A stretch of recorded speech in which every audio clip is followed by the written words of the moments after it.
আমরা ঢাকাকে মেট্রো রেলের পাশাপাশি মনোরেল এবং আমরা ইলেকট্রিক ভেহিকেলকে বাস্তবায়নের জন্য মাননীয় প্রধানমন্ত্রীর নির্দেশনায় আমরা সকলেই কাজ করে চলছি।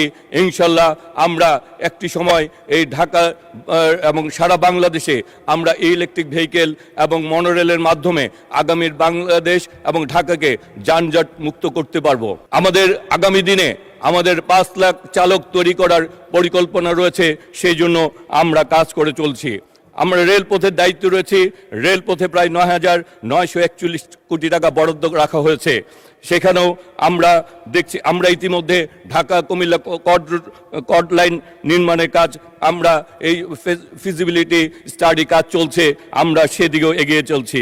আমরা প্রতিটি ট্রেনে ইন্টারনেট সেবার আওতায় আনা হচ্ছে। প্রতিটি স্টেশনকে এবং আমরা সৌর বিদ্যুতের মাধ্যমে প্রতিটি স্টেশনে বিদ্যুৎ সংস্থাপনের কাজ করার জন্য এগিয়ে চলেছি। আমরা প্রতিটি স্টেশনে যাত্রী সেবা বৃদ্ধির জন্য বেসরকারি পর্যায়ে কাজ করছি। এছাড়া লোকোমোটিভ এবং ক্যারেজের জন্য কাজ করছি।